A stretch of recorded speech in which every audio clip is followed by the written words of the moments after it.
It's Mo. And it's Flem. And you're listening to Shoot the 60 podcast. Woo! So, guys, this is either the first or second episode that we have with video. Mm-hmm. How you like it? We cute. We cute. And we got what? We got some new mic. Yeah, we got a mic. I don't know why I said new mic as if like it was multiple. I wanted to say mics. I know you was about to say. I was going to say we got some new mics, but nah, we got a new mic. We got a new mic, and hopefully you guys can tell, yo. Like I said, yo, just be patient with us. You know what I'm saying? We got y'all. We got y'all. Yeah, slowly but surely we yo. We moving up. You feel me? For real. But nah, let's get down to the nitty gritty, yo. What the people here for? What we here today? So today we are going to hear about the story of Gerald Cotten. As I tell this story, I'm going to be referring to him as Jerry because I don't want to say Gerald the whole time. So right. The story of Gerald Cotten, basically he was, I'm sorry, we're traveling to Canada. Oh, Canada. We're in Canada. We're in Canada. We're in Canada. We're in Canada. A? Don't they be saying A? A? Yeah. So we're in Canada. And basically, Gerald Cotten, he was the CEO of Quadriga CX, which was a Canadian cryptocurrency exchange. In 2018, Gerald Cotten had passed away under mysterious circumstances. And as he died, he took with him the passwords and access to $215 million worth of his customers' funds. Okay, so yeah, I know we're going to be talking about crypto, and a lot of people don't know what the fuck these terms are. So I'm going to try to break everything down as much as I can. Please. This is not going to be fucking Crypto 101. Yeah. But I'm going to break it down. I'm going to tell you the shit that you need to know to understand the story. Gotcha. Okay. So if you don't know what crypto is, cryptocurrency is basically digital money that doesn't require a bank or a financial institution to verify any of the transactions. So think of a dollar, but in digital form. Right. And it doesn't need physical form. Now, a cryptocurrency exchange is the place that you go to buy cryptocurrency. So one that everybody knows and that plays a big part in this story is Bitcoin. Okay. So if you wanted to buy Bitcoin, you would go to a cryptocurrency exchange. And this is what he owned. He owned right. a cryptocurrency exchange. All right. And if you want me to break it down for like stocks, think of like Robinhood, where you would go buy stocks. Okay, yeah, I got you. Essentially the same thing. I got you. So, you ready? Yeah. All right. And you interject when you need to. Okay. You know I will. I know you will. I just want to let you know. All right. Okay, so Gerald Cotten. He was born May 11th, 1988. He lived in Belleville, Ontario. He went to school at York University where he majored in business administration. And he graduated in 2010. Okay. He was described as friendly, positive, upbeat, always a good time. But he was a little shy, a little nerdy, but he was cool peoples. So after he graduated, he met a guy named Michael Patron, and they created the cryptocurrency exchange called Quadriga CX in 2013. Okay. Now, I already talked about what a exchange is. Yeah. So if you wasn't listening, it's where you go buy fucking cryptocurrency, and I'm not going to say it again. Now, hold on. Now, I'm going to keep it a stack with you. So just on some like relevant question, but you know, it's kind of like slightly divergent. Okay. 2013 seems kind of early for the cryptocurrency kind of talk. Because when you think about it, I didn't really start hearing about that type of stuff till like a little bit before the pandemic, maybe I would say. Like it really kind of like took off in a public light. Yeah. But 2013, it seemed like they was like ahead of the curve. Like maybe they knew something that I didn't know. They were ahead of the curve. I'm not sure. I should have included this. I'm not sure how much it was worth in 2013, but it was very low. Right. But we're going to get into numbers. Okay. But they were early. And you know, everybody that was early pretty much got rich. But they was early. So at the time, it was only one other crypto exchange in Canada, but they ended up going bankrupt. So then Quadriga became the place to go to buy crypto in Canada.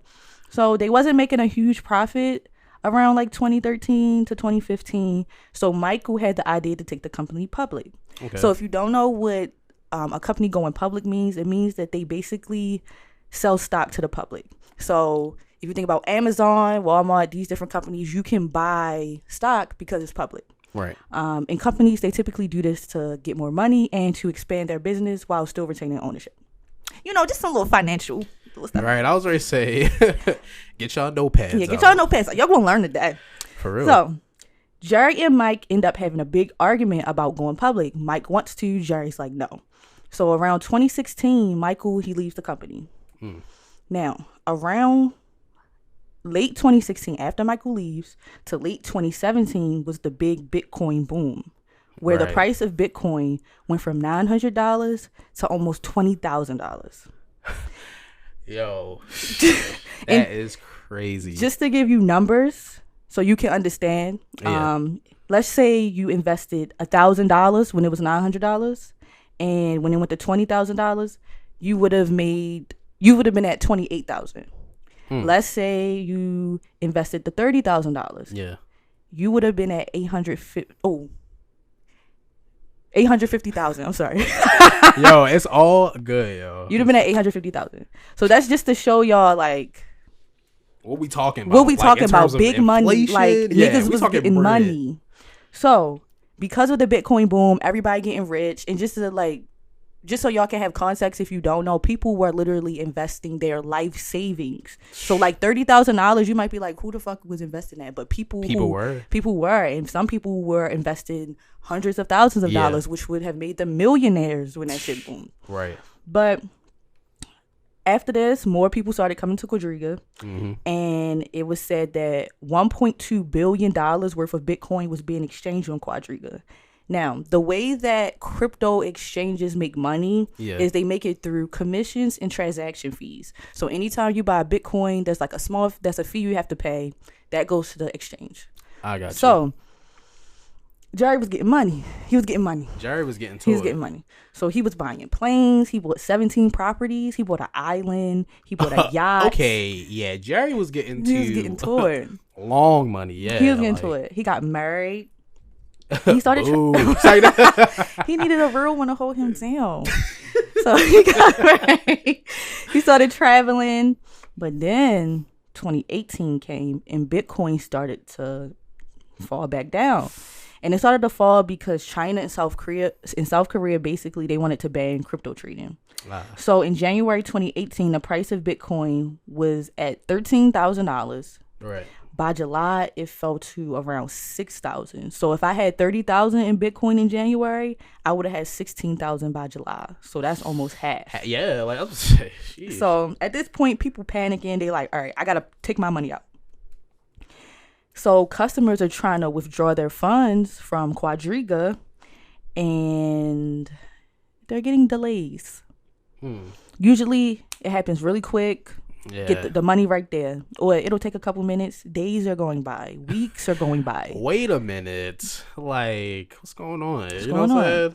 So in fall of 2018, an investigative reporter, she started to get emails from Quadriga users saying that he couldn't get their money out. So she reaches out to Jerry personally, and she's like, "Hey, what's going on? People are saying this. Hey, blah, blah, Jerry, blah. Like, what's up?" So he says they can't process the withdrawal request right now because the banks have frozen their money because they don't trust crypto exchanges. Now, that is not abnormal. Okay. Because banks don't fully understand crypto. Yeah. And they can't regulate it. So they want to make sure like it's not money laundering. So they will freeze crypto exchanges accounts. All kind of stuff. All right.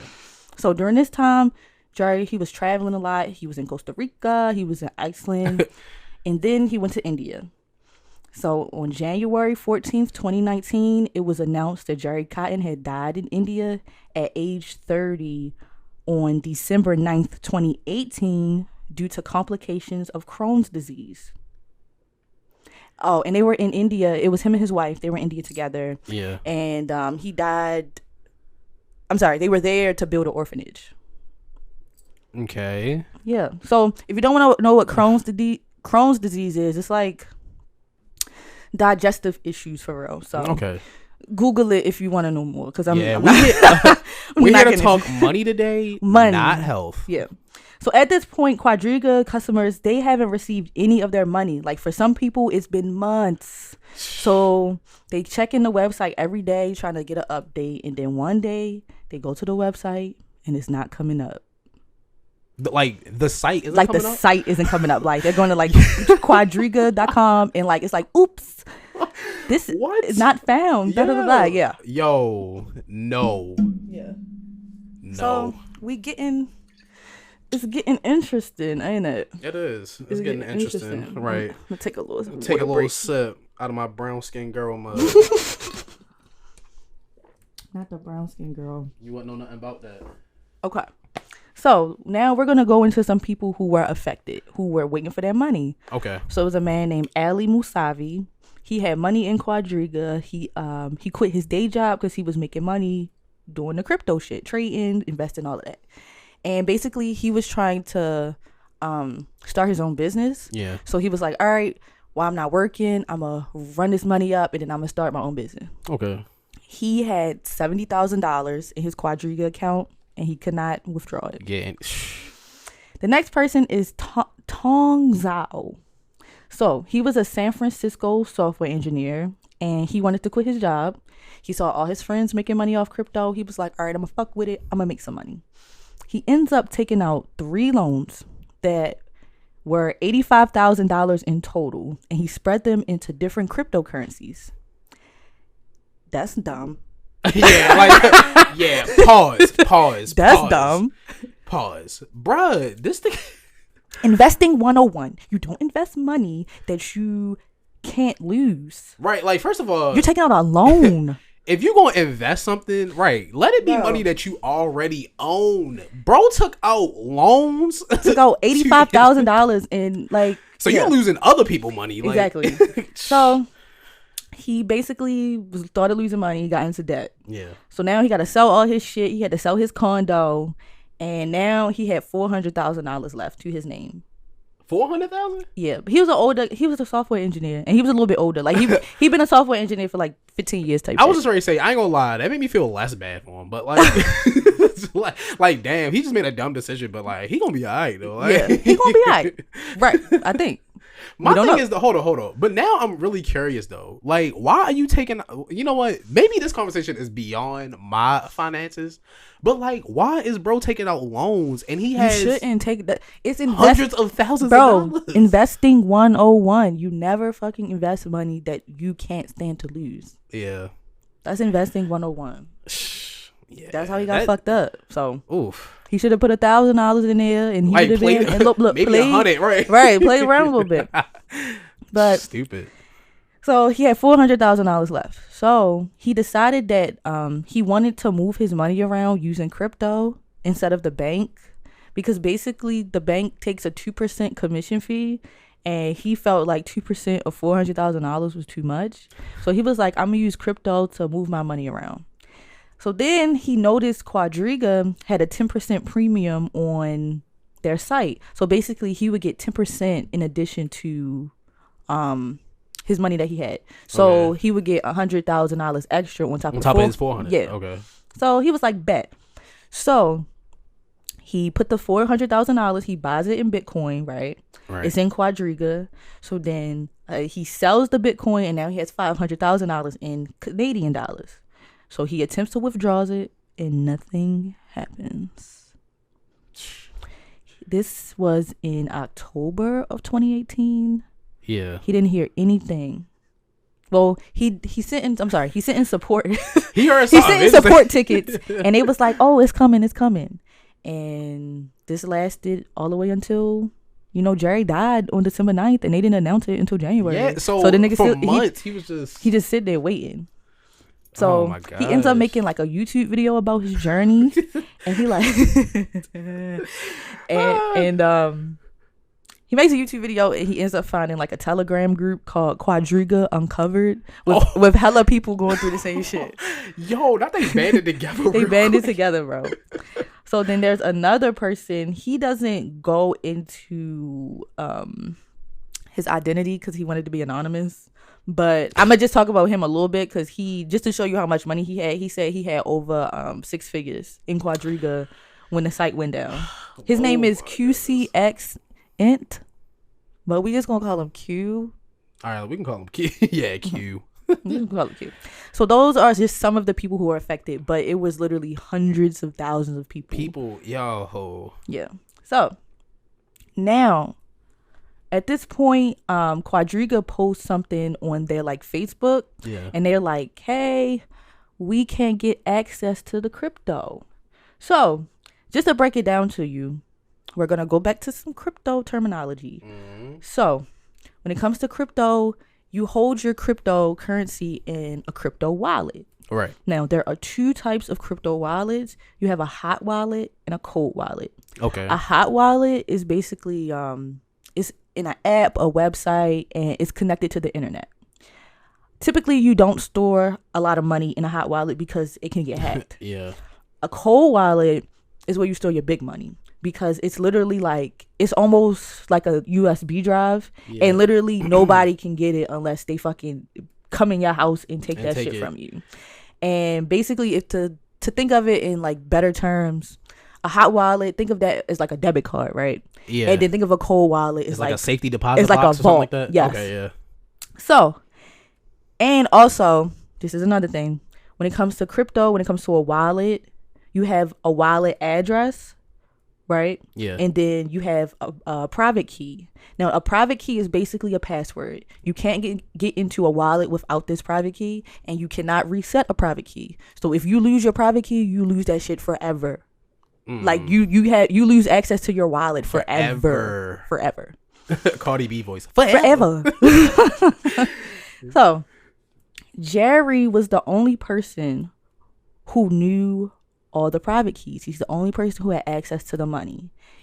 Quadriga said it was around $190 million locked inside these crypto wallets. And this is weird because typically with crypto exchanges, other people have access. Like, other people have the private keys just in case somebody fucking dies. Yeah, right. So, basically, usually other people have access to those passwords in case something happens. Yeah, multiple people like on the board. So typically what an exchange will do is they'll have 5 to 10% of all the money they're holding in a hot wallet, and then the rest is in a cold wallet, right? Right. There was no indication of Quadriga having any money in the cold wallet. What? So at this point, people were like, what the fuck is going on? Yeah, like, wait a minute. Wait. Like, oh, and let me just break this down. I'm sorry. One more thing. So when it comes to Bitcoin, right? Yeah. And you're probably like, how do people know this? So when it comes to Bitcoin, the way that it works is like, everybody has, like I said, a wallet address. Right. And every Bitcoin transaction is a part of a public record called a blockchain. So within the blockchain is public. Anybody can see this. You can go look at it right now. Okay. It'll show your wallet address, and it'll show every deposit and withdrawal you made from your wallet. Now, it's anonymous on the blockchain. It doesn't say your name. It just says your wallet address. Yeah. So if you go on there, you'll see a whole bunch of transactions, but you don't know who they are. You don't know. Okay. And you won't know unless you have the wallet address. But yeah, they looked at the wallet address and they was like, okay, it's nothing in these cold wallets. So, Quadriga ends up, they end up filing for creditor protection, which is essentially almost like bankruptcy. Basically, is what you do when you can't pay people that you owe.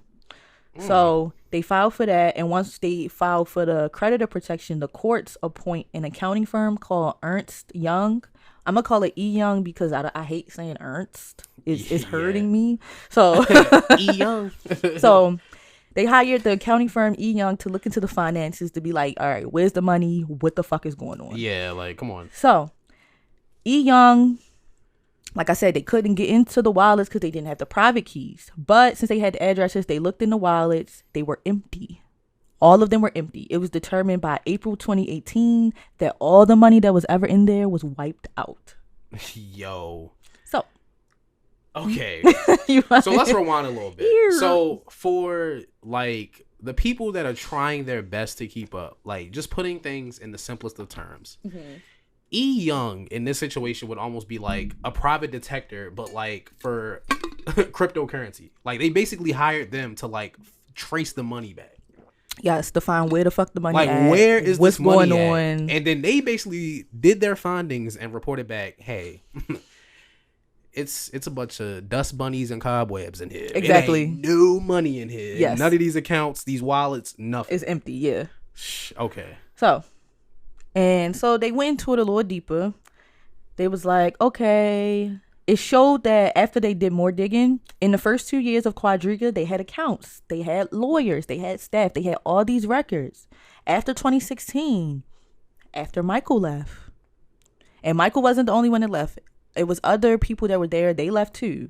Jerry became the sole owner and employee of Quadriga, and he never hired anybody else. He only hired independent contractors, but that's it. He didn't hire actual employees. Like staff, yeah. So Jerry he's processing withdrawals manually by himself.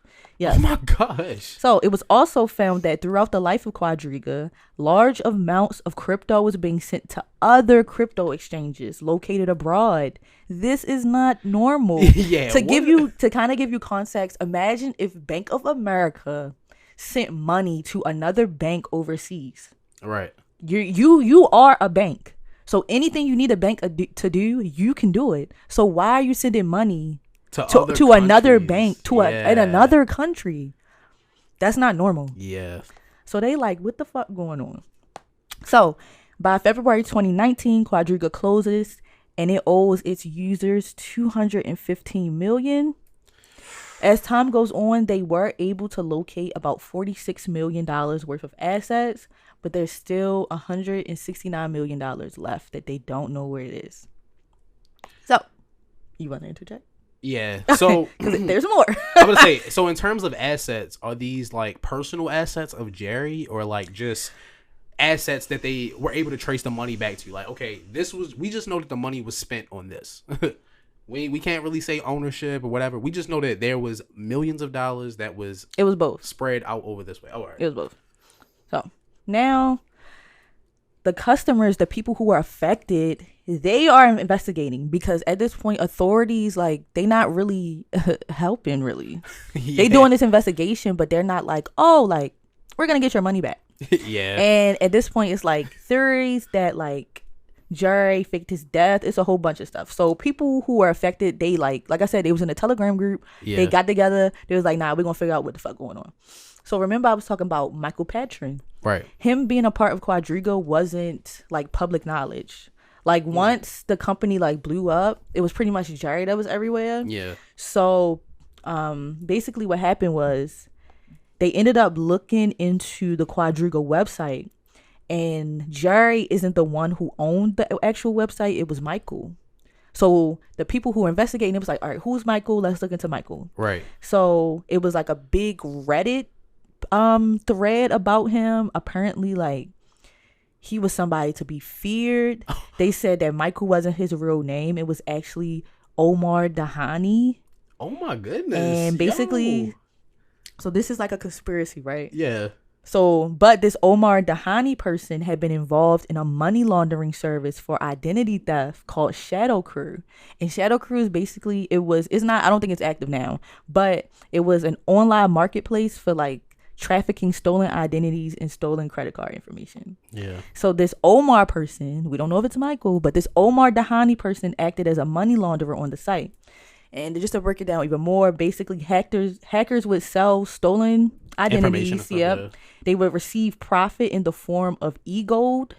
And basically Omar would convert that e-gold to real money on like a prepaid debit card for a 10% fee.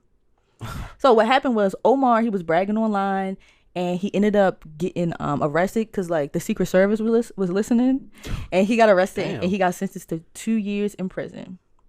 So people were like, okay, is Omar Michael? Yeah. They pull up a mugshot of Omar, and then they pull up like a picture from like a webcam video of Michael. It's the same person.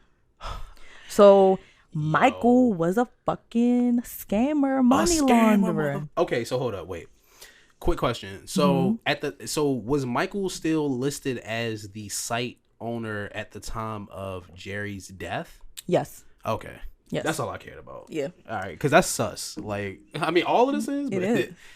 So, after they find this out about Michael, they dig into more stuff. All his court records were public online, and like all of the websites that he was ever affiliated with. So they go to the contact information for one of these sites, and guess what the contact email is? Gerald.Cotten@gmail.com. Oh, yo. My goodness. So Now people are looking for Michael. They find him. They like, what's T? Yeah. What's T, scamming ass nigga? So first of all, we call him by your real name, Omar. So he like, I don't got nothing to do with that. He like, I left Quadriga in 2016. I don't have nothing to do with nothing. I don't know what the fuck going on. So Q, remember QCX Int? Yeah, Q. Yeah. Big money Q. Big money Q. So he ends up doing some more digging, and he finds an account that belonged to Jerry on a website called Talk Gold. Now, Talk Gold was a message board where people ran Ponzi schemes. If you don't know what a Ponzi scheme is, it's basically an investment fraud that pays existing investors with funds collected from new investors. So, for example, let's say it's me, Flem, and Bob. Okay. Let's say Bob is like, hey, no, I'm like, Bob, invest in my company, you're going to make some money. Right. Bob invests $20. I don't have $20 to give him. Now, I meet Flem. I'm like, bro, invest in my company, right? Right. Now, Flem invests $20. I take Flem $20 to pay Bob. And now it's just a cycle. But I'm getting some type of profit. But right, I'm skimming something off the top. Yeah, I'm skimming something, but you get what I'm saying? Yeah, I get what you mean. So, it turns out Jerry was involved. And the time period of these posts, he would have been 15 at the time. It was also said that people was like, they investigated talking to like Jerry old friends and stuff, and it was like, oh no, he always had money, but like in high school and stuff, but his parents weren't like well off. Yeah. But they always said he had more money than the average teenager, even with a part-time job. Right. And he would just say he designed websites. But nah, he was running Ponzi schemes since he was like 15. And they did some more digging, and they found a post on a website called Black Hat, which is like a shady ass website. And Jerry made a post saying, looking for a programmer to create a website for a cryptocurrency exchange. 3 months later, Quadriga was born. Oh my goodness! It's coming out. Yeah, it's coming out, Jerry. This is getting crazy. Yep. And Jerry, I know you probably listen somewhere. You son of a bitch. It's like, nah. But nah, for real, yo, get them people their money back. Get them people their money back, bro. Yeah, for real. So, what's next? Okay, so back to E. Young, the accounting firm. Mm-hmm. They still looking in the records, and they come across a account by the name of Chris Marquet. So this Chris Marquet was a high money account. Between 2016 and 2018, this person deposited hundreds of millions of dollars. At one point, he had $500 million in his account. Oh, damn. It comes out that Chris Marquet was actually Jerry. So let's break this down. Jerry created fake accounts, right? Right. Now, he used it to trade his own customers' money. So basically, let's say you put $100 in there, right? Right. He would take your $100 and he would put it in the Chris Marquet account, and then he would give you something called Quad Bucks. And yeah. And that was it. But when Bitcoin was booming, it was a Ponzi scheme. So he was using other people's money basically to like cycle it through. Yeah. But when Bitcoin crashed and everybody was trying to take their money out, he didn't have the money to keep the Ponzi scheme going. You get what I'm saying? Yeah, like, yo. So that's what really fucked it up. Once Bitcoin crashed and everybody was trying to take their money out at one time, he didn't have the money. Oh, yeah. Man. So he just took himself out. So, basically, he took himself out.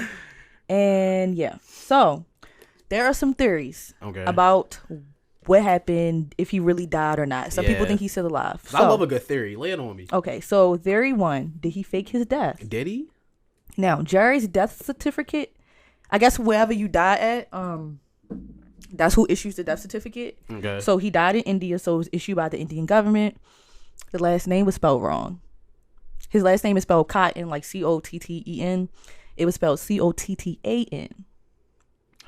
And what? Apparently in India, there is a market for like fake birth and death certificates. You can buy a death kit in India. That would include a coroner's report, a police report, a doctor's report, a death certificate, and you can get a body for like a few $1,000s in India. Yo. Now, another thing to point out. His funeral was closed casket. It was only with family and like very close friends. Now, there was a journalist by the name of Nathan Vanderkilp. We're just going to call him Nate. Little Nate. Nate. So, Nate, he's like, oh, this shit sounds fishy. I'm going to get into it. So, Nate reaches out to the funeral home, right? Because he like, did y'all see the casket? The funeral home say when it got to them, it was already closed and the family didn't ask them to do anything to the body. So, they aren't required by law to view the body. So, they didn't look at it. They just left it closed. So, then, mind you, the body had to come from India back into Canada. So he goes to the Canada Border Services Agency, and they also state that if a body is not involved in a criminal case and it has a death certificate, they don't have to view it. So they didn't view it either. So now Nate is like, all right, now I gotta go to India and see what's up. Yeah. So Nate go to India. Said, hold up. Nate go to India. The first person he see in India is the doctor. So the doctor says, yeah, you know, he died or whatever. He says that basically, so typically people don't die from Crohn's disease. Mm-hmm. But if you get a like really bad infection, you can. Yeah. But basically he said he died really fast. Like everything happened fast. So he said he got admitted for like diarrhea. They just thought it was traveler's diarrhea. And then the next day he started to like deteriorate really fast. And he went into cardiac arrest like 3 times. And on the 3rd time is when he died. So hold up. Let me interject for a quick second and reel it back to Nate. So I know that Nate is a journalist, but is he in any way involved in okay. He's just a journalist. Just a journalist that was just like, I smell something This fishy. was a big thing in Canada. This is millions of dollars. Yeah. Like people were like, what the fuck? Yeah. That's crazy. A million that was a big thing. And it was everybody was on the story in Canada. You know, we in America, so we ain't hear about it. But but Nate was like, like he was like, check this out. He went to go check it out. So the doctor said that even he was confused of like how it happened so fast, because like typically it doesn't happen like that, and because of his age, he was only 30. And like I said, I think it's like 3% of people that die from Crohn's disease. So something that also was crazy, no autopsy was done. No autopsy was done. Of course not. Right. So now Nate goes to see the embalmer. If you don't know what the embalmer is the person who embalms the bodies of dead people. Excuse me. I'm so sorry. It's okay. So he goes to see the embalmer. He like, hey, what's up? Did you see a Canadian nigga? And the embalmer is like, yeah, I refuse to embalm that body. And Nate's like, why? And she was like, because it was weird. Basically, typically what happens is, she said when the body comes from like a hospital, the hospital will bring it directly in like an ambulance or something. Right. She said a representative from Jerry's hotel bring the body. And she was like, why are you here? And the guy was like, like he couldn't tell her for real. So she was like, nah, I'm not doing it. Like this is not too sketchy. It's too sketchy. So she told him to go to the medical college, who also does embalmings. Yeah. So now Nate goes to the medical college, and they do have a copy of like Jerry's passport, but like they don't have anything else. They just say like, oh yeah, he was here, and they just showed the passport copy. Now another theory: did his wife kill him? Or is she in cahoots? Does she know that he's dead? Like, does she know that does she know that he's alive? So the only person that was with him the whole time while he was in India was his wife, Jennifer Robertson. None of Jerry's friends really knew her. A lot of people didn't even know he was married. Did they say how long or nah? They met on Tinder in 2014. They was married for like a year and a half, bro. Yo, hold up, because you know what I'm saying? I'm not knocking Tinder, you feel me? If you swiping out there, salute to you. But like, yeah, bro. Yo, a Tinder marriage? It was a Tinder marriage. Well, wow. So they met on Tinder in 2014. They was married for like a year and a half by the time he died. He died in 2018. So they got married in like 2016, 2017. Okay. So I guess that's still new though. Still very new. For marriage, yeah. It is. So another point. On November 27th, he signed a will leaving everything to Jen. Everything. He didn't leave anything to his parents. He left everything to Jen. And he like built and he like put in his will like a weird $100,000 trust for his 2 chihuahuas in case anything happened to Jen. I just wanted to include that because I thought that shit was weird. Yo, stop. Hold up. Just some sidebar shit. People do not be playing about their animals sometimes. But, yo, you're not going to leave nothing to your mother and your father. That is And you're going to leave everything to your wife and fucking build a trust for your fucking chihuahuas? Get out of here. So, and like I said, he signed this on November 27th. And remember, he died December 9th. Yeah, like, what? That's fishy. At the funeral, it was said that there was some altercation between Jen and Jerry's parents. And basically, she put them out. Like, she was like, fuck you. Y'all can't be here. And put them out. Whoa. Okay, hold up. So, reeling it back a little bit, but not too far. Jerry's funeral, his funeral was held in Canada, right? Yes. Like, they got the body to Canada. Yes. And they had a little private funeral, whatever. Something popped off between the parents and Jen, and she was like, look, y'all gotta go. Yeah. All right. Damn. I just want to make sure I'm right there with you, yo. Yeah, but that's crazy, yo. Crazy. Sheesh. Another thing. Basically, she claims that she couldn't get into his laptop. Like, she said she didn't know the private keys or whatever. She said she only announced his death a month later because the lawyers told her to. That's what she said. Right. She also said now they caught her in a lie.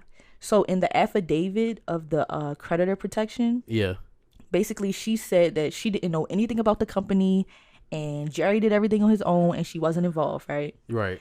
But this comes out to be a lie because it's discovered that some Quadriga users had bank transfers that came to them through a property management company that Jennifer was running. It was in her name.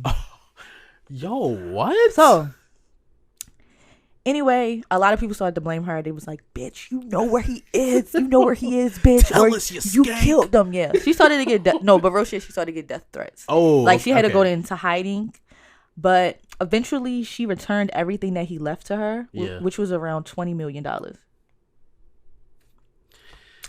In 2022, she released a book called Bitcoin Widow, Love, Betrayal, and the Missing Millions. Don't get that shit. Anyway. I was like, I might read it though. Right. Yeah, I ain't gonna lie. I ain't gonna tell y'all, but I will read it. Now, as of today, people have demanded that the Canadian authorities exhume his casket to see if his body is in there, but they refuse. That's because somebody got paid off. They keep saying that they say that they think he's dead. Like they're like, no, he's dead. He's in the casket, but they won't say how they know that or why. So at this point, that's like the end of the story. Some people have started to get paid, but it's literally like cents on the dollar. So like, let's say niggas owed you $1, you getting 10 cents. Like, and I imagine that the payments weren't like frequent either. No, you getting like you may get 10 cents every year. No, like one. You're getting one payment. This is not Yo, I'm thinking this was like some type of like reimbursement program or one payment. They still trying to figure it out. It's not even like set in stone. Yeah, like, because this just happened. I was gonna say it sounds like they still investigating. So yeah, they still technically it's still an open investigation, but they won't exhume his body. What's his name? QX Int or whatever. Yeah. He said that he's had conversations with the FBI, and even the FBI said that's fucking weird. If this shit happened on American soil, we would have exhumed his body. Exactly. Yeah. Like, come on now. So that is the story of Gerald Cotten. Oh, all right. I'll put the documentaries in the show notes. Yeah, plug us in, man. But I watched 2 of them. One of them was called, I think it was called like "Don't Trust the Crypto King." That's on Netflix. The other one, I watched it on this app called Hoopla. But you only can watch it. You're making that up, yeah. I watched it on this app called Hoopla, but you can only watch it if you have a library card. Sounds like a lot of Hoopla. Yeah, that's insane. First of all, okay, hold up. How do you feel? Hold up. We gonna talk about Jerry, but like my attention just be all over. First of all, we gotta finish talking about Hoopla. Like, who put you like onto that? Like, I found when you went to the library. No, so when I watched the one on Netflix and I read a couple articles and then another one, it said a Canadian documentary. They had one too. I was looking for different places to watch it. Yeah. But the only place that came up was fucking Hoopla. Okay. And it was like, you can only enter the app if you have a library card. Did you really put your library card in there? Yeah, it worked. For real? You know, I got 2 library cards. I read, guys. Excuse us, bookworm. Just like that. I'm a reader. Yo, that is just crazy though. Like, why is this Canadian ass documentary only accessible through Hoop? Like, first of all, Jerry is behind that. Jerry owns Hoopla. It's like, well, do you think Jerry is alive? Yeah, that's what I was about to say. Nah, let's get to our thoughts. I'm gonna keep with a stack. I don't know. I'm 50-50. I'm 50-50, but I feel like if he is dead, his wife definitely has something to do with it. I think I'm certain about that. Now, granted, the shit with Omar and all that was a little sus too, but I don't know, yo. I do feel like it's a lot that goes into that. But yeah, I'm 50-50. But if I do say the 50% that does think he's dead, his wife definitely had a hand in that. I don't know how, but she's not completely innocent, yo. Like, I don't know. I think this is what I think, right? This is why I think he's dead, right? Yeah. Because and this is why I think his wife doesn't know. Because, all right, if we doing this scam plot together, right? Right. Why? First of all, we gonna die in a way better fashion. Like our fake deaths, like a plane going crash, and the plane go in the ocean or some shit, and we gonna parachute and nobody can find us, right? Or some shit like that, or something's gonna burn down where like it's like some human bones, like, you know what I'm saying? Yeah. Something where something way more intricate. Yeah. But at the same time, it's like it is a lot of weird things. I also listened to a podcast called The Exit Scam, and it's solely on the whole scam or whatever. And they were talking to a private investigator who only deals with tracking down people who fake their death. And they asked him, they said, well, how do you feel about, you know, this case? And he was like, literally every red flag that can go off has went off in this case. Like every red flag. Said my murder senses are tingling. He said, I'm not gonna say he alive, but I'm definitely not gonna say he dead. Yeah. And you know what? It's so crazy because I was also thinking like the 50% that feels like he is alive would purposely keep his wife out. Because like if we scamming together, I don't want to share with your ass. You know what I'm saying? Like, true. Because like I'm gonna keep it a stack. I just feel like those type of people, there is no cutoff point. Like if I'm willing to steal, I'm probably willing to steal from my wife. Like there's almost nobody I'm not willing to do this act towards. So I feel like, who knows, if he did fake his death, he probably didn't tell her about it. You know what I'm saying? He probably did just leave her with her little bread, whatever. But like, yeah, he probably just cut out with all the dough. Like, who knows? Yeah, and her life was really in fucking shambles. Like, I told you, death threats. She had to stay at a safe house. She wrote this book. I kind of want to read it. But she said, I was reading an article, and she was like, I fucking hate him, and I fucking hate what he did to me and what he did to all of these people. And I don't know, one thing about men, y'all be selfish. Not all, no, but selfish, but like you said, that's some selfish to be like, well, fuck you, I'm gonna leave you in the. It's just everything is just weird. Everything is really weird. Yeah, everything is weird. It is weird because like I don't know, yo. Like, yeah, it sounds like. She probably... I don't think she knows anything. There is this one theory that he took like this Haitian voodoo powder that apparently... No, but apparently it'll make you appear to be dead. And then somebody got to give you like the antidote or whatever and it wake you up type shit. That's a... Yo.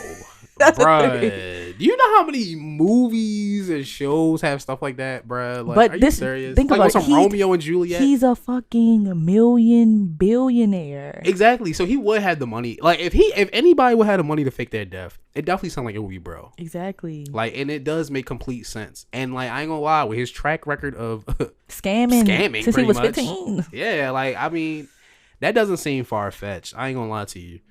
It don't seem far-fetched. And I'm really, like, interested in further understanding what the hell happened at the funeral between the wife and the parents. They never say. And it's like... They literally never... Like, I've checked multiple sources. They do not say what happened. Yo, and, like, that just makes me speculate. Like, are the parents like, what the fuck did you do? Or was it like, look, we know y'all scamming, bro. Like, y'all dead wrong not giving us nothing out of this shit. Like, you know what I'm saying? Like, come on, yo, we could have played along, but like, leaving us with nothing. Like, I mean, they probably was like, this shit fishy, bitch. What's up? Yeah, like, and she probably was like, get the fuck out. She probably was like, because I got everything. Yeah. Well, look, he did. You ain't getting nothing. Real shit. I ain't gonna lie. I don't want to say I feel bad for any of the people that's directly involved with what's the company called again? Quadriga. I don't feel bad for the people that were involved with Quadriga behind the scenes. Definitely feel bad for the customers, the people that were trading. Yeah, like, hundreds of thousands of dollars. Like I said, some people put in their life savings. You shouldn't do that. I was gonna say, I don't feel bad for bro that took out 3 loans to participate. Like, but it's fucked up. But I guess the moral of the story is like, don't do that. Don't be stupid when investing. Yeah. And yeah. I'm gonna just say, like, if you are a person that is within the community and you're in the crypto and stuff like that, like, this is some really interesting stuff, and I would love to hear like the perspectives from people that are into that, you know what I mean, and like could give insight kind of just on how wild it is from the crypto side. Like, imagine just like all your stuff just vanish with the guy that is behind it, you know? It's crazy. Like, crypto is fucking crazy. Yo, there are a lot of people who like made fucking millions in crypto and like lost, like I said, the private key and can't access their wallets, bro. It's just the money is just floating in the just fucking crypto in the air. Yeah, just crypto space. Yeah, but I ain't gonna lie, not to be super deep or psychological, but that's just a reflection of how money means nothing. Like, money is literally worth whatever you want it to be worth. Like, you know, like this $10 bill in my pocket is only worth $10 because we're saying it. But what $10 is worth is subjective. It changes. $10 could get me a meal right now, but 10 years from now, $10 might not be able to get me a side. You know, like Gandhi. No, I don't like that racist, but that's another episode because fuck Gandhi. Oh yeah, it is fuck Gandhi. His bald head ass. His bald head ass, boy. Let's just pat Gandhi up to end the episode out. It's like But thank y'all for listening. I also really want to say thank you for everybody who tune in every week, man. Every week, man. The people liking the stories, like liking the posts, keeping up. For real, man. And like it's been people commenting too. Like I saw, you know, Apple Music, you know what I'm saying? Apple people Podcast. Commenting on Apple Podcast, sorry. Sorry, yo. Sorry, yo. My bad. Okay. But yeah, yo, I've been saying, like, you know, people comment and stuff like that, and like I don't know if my ego is just like, but like, bro, I love interaction, yo, for real. Like, so keep the comments coming, keep the likes. Keep them coming, keep supporting. Yeah. We got some good shit coming for y'all. Some good shit, yo. You want to make the announcement about our next little venture? No. All right. You want me to make it or nah? Yes. All right. You want to make it now or the next episode?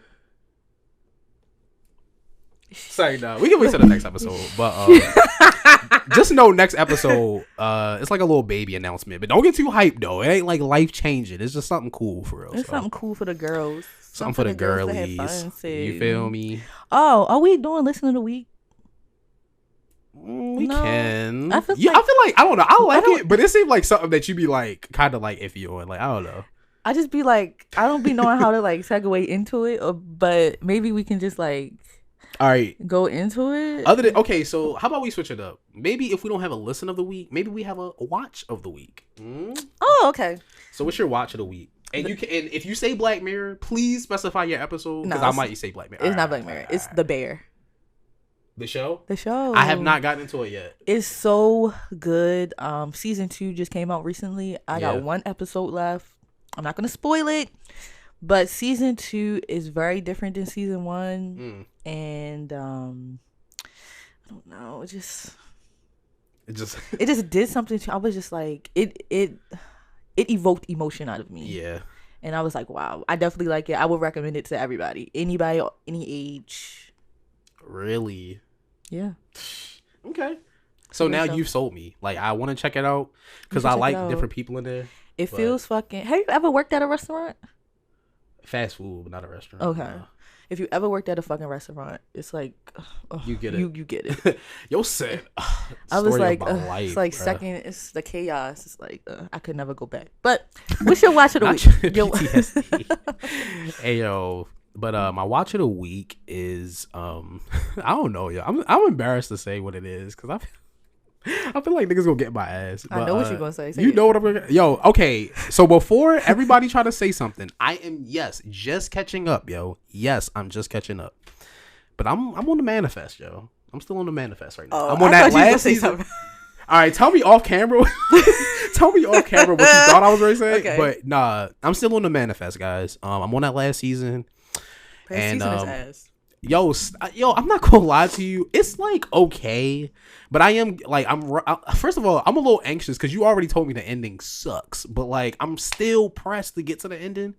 But right now, like, I mean, it's pretty good though. I don't like how like some of the people, like some of their narratives have changed. Like Zeke, like I don't like him being an empath and all this other stuff. Like, it's just kind of like weird. You at that part? Okay. Yeah, yo. So like, literally, I'm gonna give you context. So the last episode I watched, it was like, so Zeke he does like counseling or whatever. Ever since he found out he was an empath, he does counseling or whatever.